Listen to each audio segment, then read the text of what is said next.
Hello, everyone. This is Victoria and Victoria Reading Authors, and we are very pleased and excited today to have Anne-Marie Andrus with us. You will note in her background, she's the author of Monsters and Angels. Thank you for coming. Thank you very much for having me. Let's jump right into it. Can you give us a spoiler-free synopsis of your book?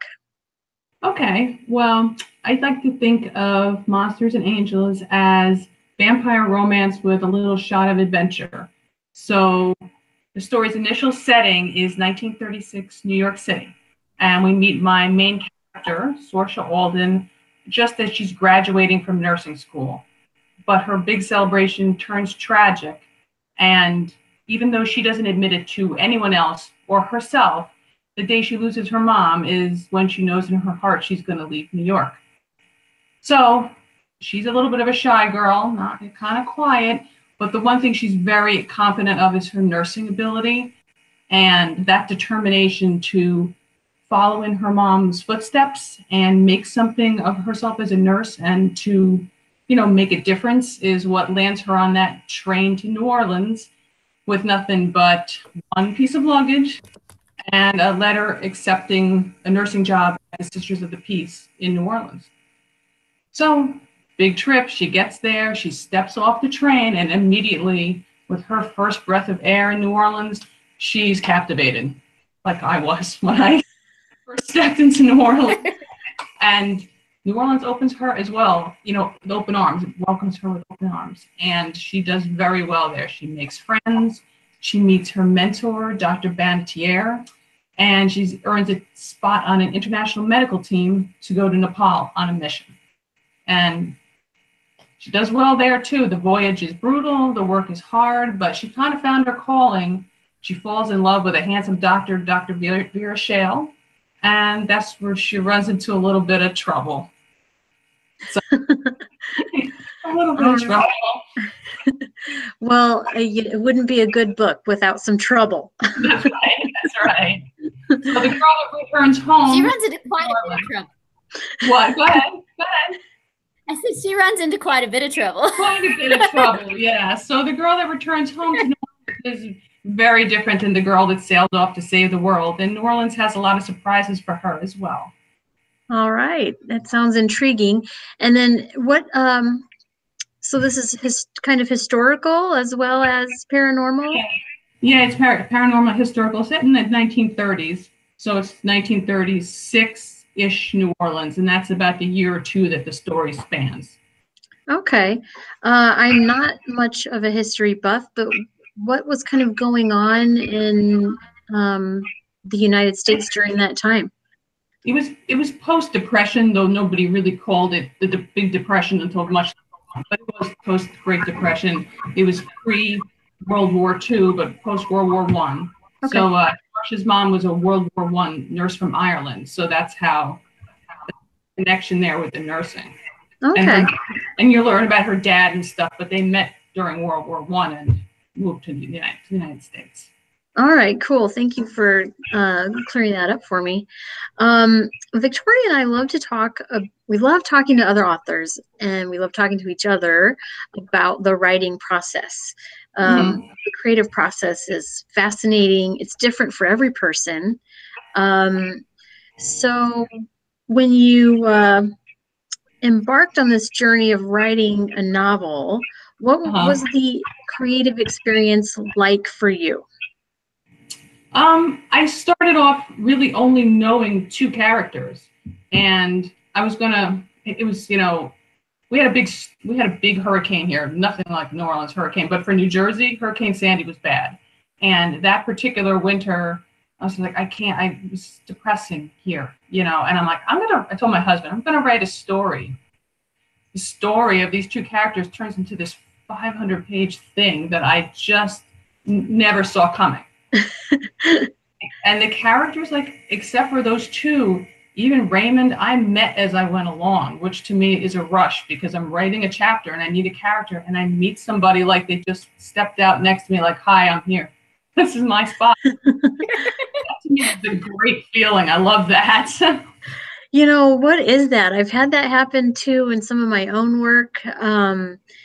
Sometimes the characters take over and start writing. And, you know, do we just have these multiple personalities hanging out in our heads, or? That's probably. That's what it seemed like, because I didn't know this person existed until I wrote them. And then all of a sudden I have a whole new person. It's very big rush. I like that.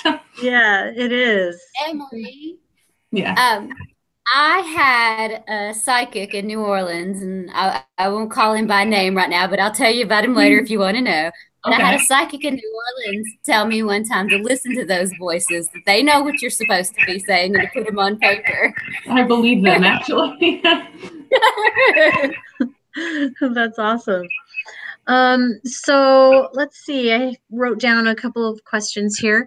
Do you consider yourself a pantser or an outliner? Very much a pantser for this first novel, because I really didn't know what I was doing. And I have here, but I have quite a big storyboard for my sequel, because when it gets more complicated, I really need to figure out what I'm doing. So I'm going to say a little bit of both. Yeah, that makes sense. My debut novel was the first in a trilogy. I don't know what I was thinking. I wasn't thinking. And just like you're saying, as you move on, you're like, oh, I have all these threads. I have to keep a hold of them, tie them together, make sure there aren't any loose ends. So I can see how you would be changing from a pantser to an outliner. So this is your debut novel then? Yes, it is. Yes, it is. Go ahead. Oh, okay, I was going to write a sequel, which I have working on, but I kind of backed up and I'm writing a bit of a prequel, and I'm not a flashback kind of person, but I got so much love for Raymond, like a lot, and I figured I need to go back and write his backstory, because it is pretty interesting, you know, where people tell you, is this where your story begins when you're getting a critique? This is not where your story begins. I never understood when people said that. I'm like, what do you mean? This is what I'm writing. But honestly, I think Monsters and Angels Sorce's story started there. But Raymond's story hadn't begun yet, so I went back and I wrote that. That's really interesting. And this is part of the process that fascinates me. My husband and I were watching Xbox Live interview yesterday, and it was a voice actor for one of their, for a video game.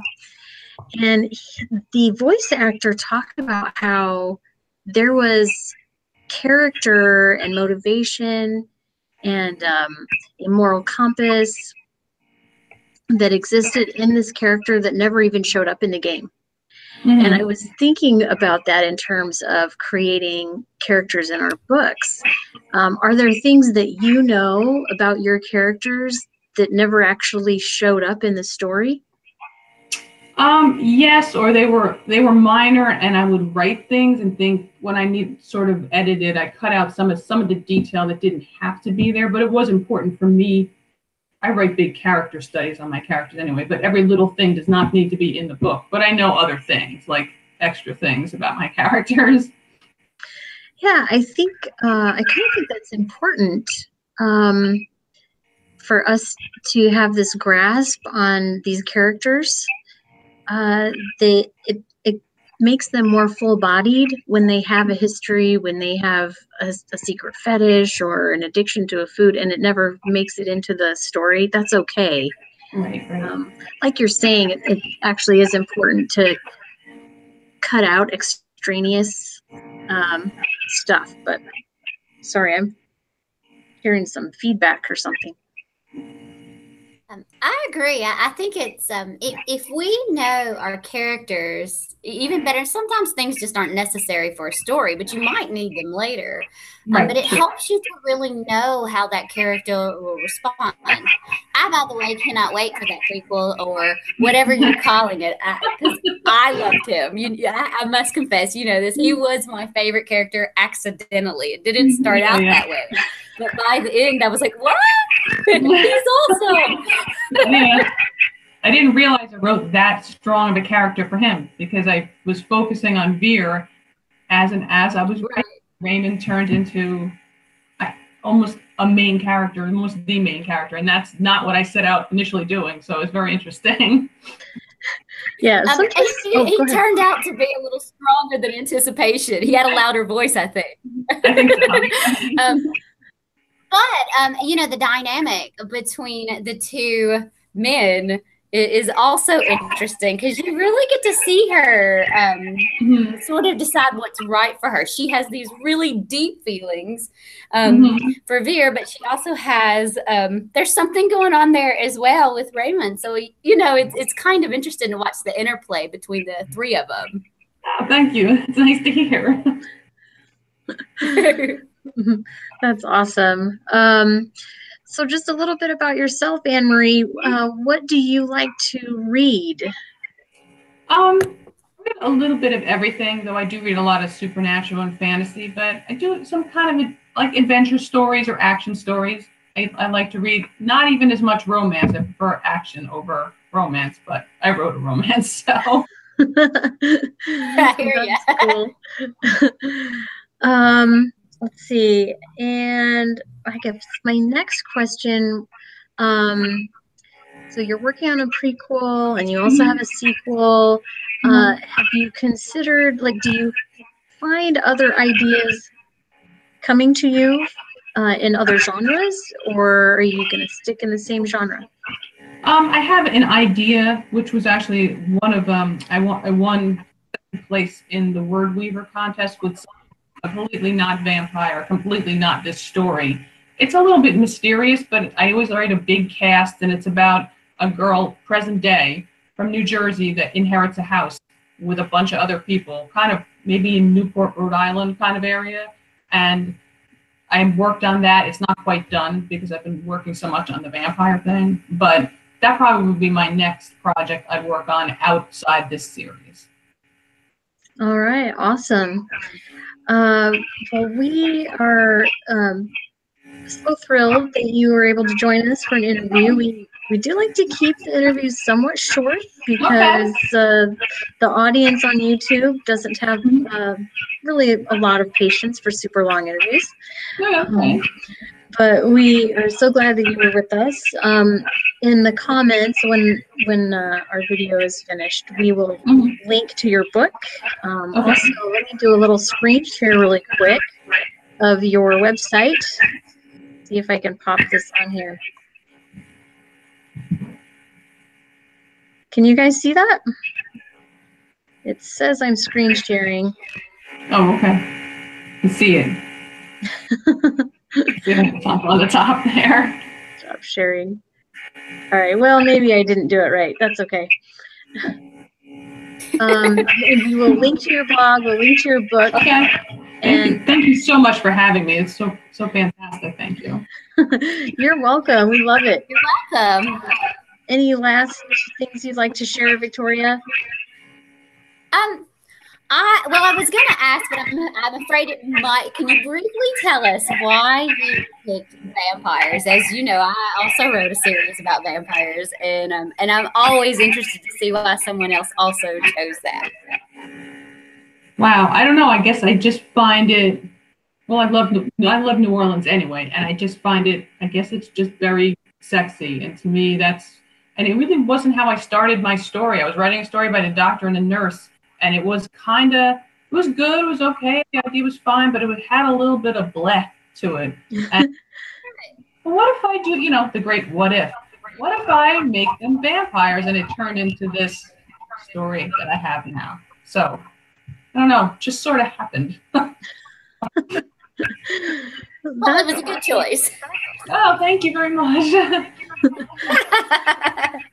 Well, I think your great what if is a great place for us to end because all of the great books in the world start off answering that question. What if such and such happened?